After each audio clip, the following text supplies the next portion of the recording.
Hey, this is going to be part 12 of my Assassin Archer Dragonborn DLC Let's Play. Basically, I'm picking up exactly where I left off. I was here in Apocrypha, just killed Mirak at the end of the last episode. All I did was I actually used the book to go out of here and then read the book again to see if you could come back, and you can. So it seems like you can read the Waking Dreams book, is it? Sure, it's the Waking Dreams, and you can come back here at any stage and rearrange your perks on your character, which is a really cool thing. So you can totally redesign your character by coming here after you get this far up the quest line. Right? Okay, so I did say I was going to do a thing on my build, how I build them, and the logic behind why I build it. So let's quickly have a go. Not much has changed since the last build video, but let's have a look anyway. Right.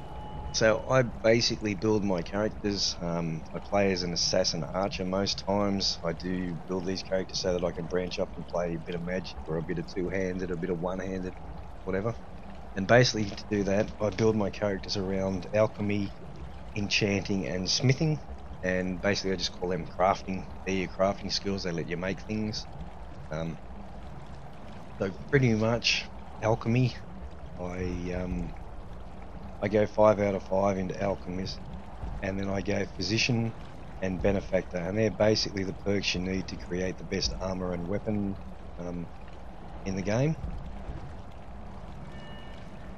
And then in the enchanting side of things, I go 5 out of 5 into Enchanter, then I go up the center of the here to Skillful Enchanter, Corpus Enchanter, and Extra Effect. And basically going up the center gives me Insightful Enchanter and Corpus Enchanter. That lets me again create the most powerful weapons and armor and health, magicka and stamina enchantments and skill enchantments on my armor. And it lets me create the most powerful weapons. If you wanted to, and you're into elemental damage enchantments on your weapons, you can go up the left side here and still get to Extra Effect. It does cost you an extra perk though to get to Extra Effect. Smithing wise, I go with steel smithing, I go arcane smithing, and I go either elven or on some characters I go dwarven. Excuse me. And basically that's all I need. I don't go up here to ebony and daedric and dragon, etc. because of the fact that I run enchanting and alchemy at 100. It lets me create, I don't know, if I pick up an ebony bow, I can create a bow and run around Skyrim doing 360 odd damage on an ebony bow or something like that. So I don't actually go up there, and I don't wear the armor and that because Assassin Archer, the idea is to not get hit, so I'm just wearing the lightweight armor that I don't really, sometimes I improve it. Like at the moment this character's running around in robes with no armor rating.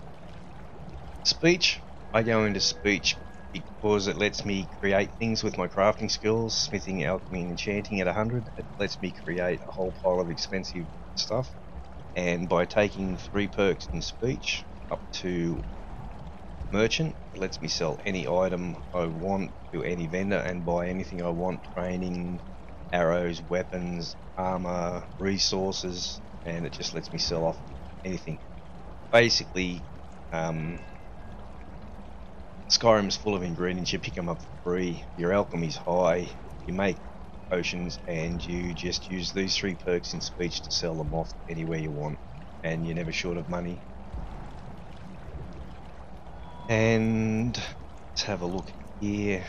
You saw me take the perks out of light armor. The way I've got this set up here now is basically to make the most powerful character in Skyrim to work as an assassin archer, you need probably about 40 odd perks. I like to get to level 43, lets me spend 43 perks, and that's what I've got set up here basically. One-handed, I go 5 out of 5 in armsman, and the main reason is that because the only way to increase your dagger damage is via smithing. So you get your smithing to 100, you smith your dagger to legendary, using potions and a whole smithing, alchemy, enchanting loop. And 5 out of 5 in armsman maximizes my dagger damage. There's nothing else in the game except smithing, armsman, and taking a potion of marksman that will increase your dagger damage output. So that's why I go there. I don't go up to any of these others. 5 out of 5 in Armsman lets me create a sword that's over 200 damage on this character, and I can run around as a one-hander if I wanted to.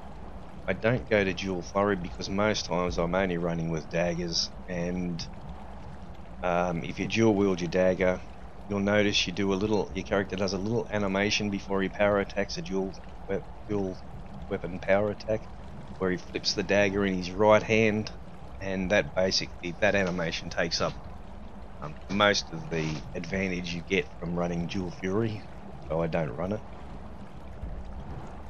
And archery, so we'll go sneak first. Sneak. The sneak tree is divided into, if you go up the right side, it's all about weapon damage. Going up the left side is all about a couple of things like noise, basically your noise abatement, so your armor noise, and a couple of other things like silent roll and this perk here, Lightfoot, where you don't trigger traps. So I go up this right side for backstab, deadly aim, and assassin's blade, all to raise my stealthy attack damage. So bows do 3%, 30% damage on 30 times on your dagger, blah blah blah. The bottom perk here, stealth, is all about line of sight. I don't go into it because I like to keep the game a little bit challenging. I reckon sneak gets overpowered when you fully load the sneak tree with every perk in it, so I don't go there. And reality is you don't really need it. If you navigate your way around dungeons or enemies properly, you don't need it, and it makes it a bit more of a challenge. So I did a lot of testing on this stealth perk, and it doesn't give you that much of an advantage. In the dark of a dungeon it does give you a lot more advantage, but yeah, it's really not necessary to have to go 5 out of 5 in stealth. When you get later on in the character, if you want to put perks in there, go for it, but I don't do it early in the game. By the time you get one perk in there, and you get muffled movement, and you're wearing the muffled boots from the Dark Brotherhood, and you're about 40 or 50 in sneak, you've got all the sneak you need to actually navigate around dungeons and enemies in the dark, that sort of thing. So I only ever put 1 out of 5 in there because you don't really need much more than that. So the left side is all about noise abatement. So if you go to muffled movement and you are wearing the muffled boots from the Dark Brotherhood, or you're casting the muffled spell on yourself, you have basically the equivalent of silence. Now the silence perk doesn't do what it says on there. Walking and running does not affect detection. What the silence perk actually does is it gives you 100% noise reduction. So heavy armor, light armor, whatever armor you're wearing, it doesn't matter, you're 100% noise reduction. But you also get the equivalent of 100% noise reduction, like I said, by running the muffled movement perk in conjunction with the muffled spell or muffled boots. Or if you run muffled boots and the muffled spell, you get 100% noise reduction, which is the equivalent of that silence perk. There's another way to do it as well. You will have noticed in the game sometimes you will find a pair of boots that a blacksmith sells, or you find that as random loot in a chest or something like that, and it's a pair of boots with the muffle spell on them. If you disenchant that muffle spell, or you just wear the boots you pick up, but if you can disenchant that muffle spell and re-put it on another pair of boots, it gives you the equivalent of the silence perk. So that's how the left side of the tree works. It's basically all about noise. I take Lightfoot. The perk's good. I mean, you don't have to worry about pressure plates and all that. I sort of wish I could get to silent roll without having to take Lightfoot, but such is life. I take Lightfoot because I take Lightfoot to get to silent roll. And in the wash up of it all, I take silence because in the end I like running around in different armor that I can enchant myself. And silence just gives me 100% noise reduction on any armor I'm wearing.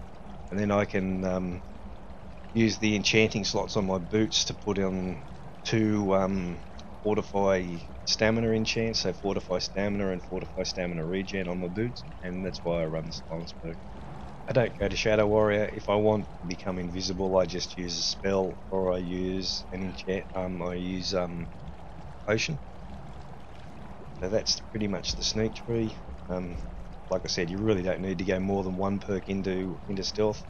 By the time you get to 100, and you got these perks invested, you pretty much can do what you want stealth wise, but you still have to use a bit of skill to do it, which I like. If you want to get more stealth, you can always do it by enchanting stealth on enchanting sneak onto rings, necklaces, boots, and so forth. Or you can make yourself sneak potions, and the sneak potions are super effective. We did a bit of testing on them, and the sneak potions are probably more effective than the 4 points in the bottom of stealth gear, and they're probably more effective than the sneak enchantments that you can put on rings and necklaces and so forth. Right, so now let's go. I think that just leaves me archery. I did empty all my perks out of archery because I want to change it around a little bit. Now, archery. I go 5 out of 5 in overdraw to max my bow's damage. I go to Eagle Eye because I like the zoom, but also the main reason is I want to get to power shot as soon as I can. The stagger that you get from power shot is shouldn't be underestimated. If you've got an opponent closing on you and you get the stagger, it gives you the time to load a second arrow and kill them. If you put that stagger effect, you play down the main quest line till you can meditate on words with Parthenax, and you meditate on the word Foos, it gives you an extra 25% stagger. And although I can't scientifically prove it, it seems to be that you stagger opponents pretty close to what the 75% would be, 50% from power shot and 25% from the meditating on the word Foos with Parthenax. So, and I go to quick shot just because I like it. What it seems to do, it doesn't affect the draw speed of your bow or the recoil after you fire. There's a slight amount of recoil that takes a split second to go away before you can load your next arrow. But what it does, it lets you knock your arrow faster. So as in, lets you pull the arrow out of the quiver and knock it onto the bow or load it onto the bow quicker. And that's why I take that perk. It just lets you fire an arrow quicker. Right, so that would be probably where I would be with my building an assassin archer character without going into optional trees for me. So I've spent something like 43 perks here, and that's what I'd call, you're almost at the point where you're the most powerful assassin archer you can build. You can then, if you want to, go into light armor and go up here to Windwalker, and you just saw me, I took the perks out of here because for a while I was playing this character as a two-hander in light armor, so I went to Windwalker to get the stamina regeneration, but I've taken them out now because I've finished basically running around as a one-hander, two-hander on this character. So you could go into there, and once I get to this sort of point with a character where I've spent 43 perks, I'm a level 44, I've got every perk that I really want, I sort of start to look for options, and where I go is into illusion, and I go up the illusion tree and I go to quiet casting, and it lets me do stuff like use in stealth mode when I'm sneaking, it lets me use spells, it lets me use shouts like slow time and aura whisper to locate enemies, or it lets me use whirlwind sprint, lets me use spells like detect life, detect dead, invisibility spell silently without being detected, so I will go into there. And as you see, for an assassin archer, I can't think of any other perks that's burdened. The rest of them would all be optional from this point on.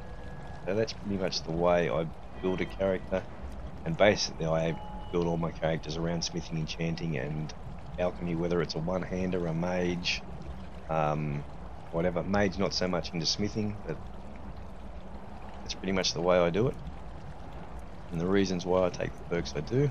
So what I'm going to do with archery, and why I cleaned the archery tree out, is I want to get rid of one level of this steady hand. If I can actually get it to go there. I've been running around with this character with 2 levels of steady hand. I only want 1 level. I like 1 level better. And I don't go up the right side of this tree. The only good perk there is actually Ranger, which lets you move faster with a drawn bow. Um, it's really a personal choice, pretty much the same as steady hand is a personal choice. Some people play with it, some people play with one, some people play with two, some people play with no perks in steady hand. But generally like one perk in there. And I'm not a monster fan of Ranger. I generally use light bows, so I'm using longbows, Zephyr, Oriole's bow, or hunting bows, which load fast and shoot fast, so I don't really need to have a weapon, an arrow drawn and be able to move faster. But I might actually take those perks and try it now. Hunter's Discipline's a bit of a waste of time for me because of my perks in speech, so I can buy as many arrows as I want from the vendors round and just send all potions to make the money back. And critical shot is flawed. It's a waste of perks. The only reason I'd take critical shot is if I wanted to get the perk for the Ranger. Critical shot is basically a waste of 3 perks. So you put 3 perks into critical shot, I think it's giving you a 20% chance to do 50% extra damage, which sounds all well and good, but it's actually flawed. What it gives you a chance to do, it does 50% more damage on top of base bow damage. So if you look at this character now, I've got an elven bow with me, I think. I've got an elven bow here. So this character's making a 543 damage elven bow. That's another reason I don't ever go up to Daedric, Ebony, that sort of thing, because this character can make 543 damage on an elven bow. Even a hunting bow I can make 491, and that's sort of legit. I can get a little bit more out of that by using the 5th piece of alchemy gear to make potions stronger, which is the farmer helmet stacked on top of a circuit, or a Pentus Oculastus helmet stacked on top of your circuit to make more damage. So that would probably take that hunting bow up to about 520, and I think the elven bow up into the 580s. And then I can put elemental damage on top of that. I can put another 29 points of frost and fire damage each, so another 60. So there's no reason for me to go to Ebony smithing or Daedric smithing or anything like that. If you look at this, I've got a Stalrum bow, which is basically 559 damage, and that needs the Ebony perk. So with Ebony perk in smithing, that would be up over 600 in damage, which is just not necessary. You're one-shotting everything in the game and it's boring. So pretty much I don't go there. Now if you look at this, I had the elven bow. Now that elven bow, 543 damage. If I took the 3 perks in critical shot, I would have a 20% chance to do an extra 7 damage on that bow. I'll say it again slowly. If I took the 3 perks in critical shot, because it works on the base damage of the bow, an elven bow has a base damage of, actually I've got it wrong, the elven bow has a base damage of 12, not 14, 12. So you've got a 20% chance to do 50% more damage, which would be the equivalent of 6 more damage. Even at a Daedric bow, you're only going to get an extra 9 damage if you get the critical shot to activate. So critical shot is actually flawed. It's a waste of perks. It's just not worth going there. If I'm wrong, tell me. But as far as I can tell from all the literature I've read, the testing we did on a PC where critical shot fires, and then you look at the extra damage you've got on the NPC, on the PC with the console commands, you seem to still only get, mind you, we haven't done this testing for probably a year ago we did it, I suppose. But critical shot is a waste of 3 perks. Only take critical shot if you, like I said, want to take 1, 2, and get to Ranger. So I might actually rearrange the perks on this character like this. So I've taken 1 out of steady hand, and I'll go to Ranger and I'll have a little bit of a play with it. If I don't like it, I'll just come back here and get rid of the perks again. So that pretty much sums up my character. Basically for me, I need about 42 perks to make the most powerful assassin archer style, and then after that, when I get the character to this sort of level, I've got 16 perks. If I wanted to, I could put them into one-handed, into block, I could actually sort of go into conjuration or play with illusion on this character now. It just really depends what you wanted to do. But that's basically the way I build a character and the logic behind why I'm taking what perks. If you have any questions or whatever, let me know, and I'll do my best to answer them. Like I said, people have asked me, have I ever played this game as anything else? Because I only seem to put up assassin archer gameplay. That's my passion, is stealth and archery in this game is what I really enjoy doing. But yeah, I've played this game as a one-hander, a two-hander, a destruction restoration mage, a conjuration and two-handed character. So I've played it pretty much every way. Far too many hours into this game that it's probably healthy. But that's it. Any questions, let me know. One other thing, like I was saying about the critical shot there in the archery tree, this perk for one-handed is exactly the same. Those three perks in Bladesman pretty much a waste of time, and also pretty much if you're a hack and slash with an axe sort of guy, the bleeding there doesn't work the way it does. But remember, it only works on human type characters like bandits and stuff like that, not on Dragon, not on machines, not on anything like that. But Bonebreaker is actually probably the best of any of those perks. And Bladesman is exactly the same as critical shot in the archery tree. Wasted perks, don't go there. Right, so that'll probably do this. I've done my assassin archer build, done it again. Pretty much the same as what I did before, but on a legitimate character, not a glitch character like I did the last build. So that's it. Any questions, PM me, or drop a comment. Tell me if I'm wrong, tell me if I'm right. Right guys, I'll leave this episode here and we'll come back in the next episode and go and kill some shit.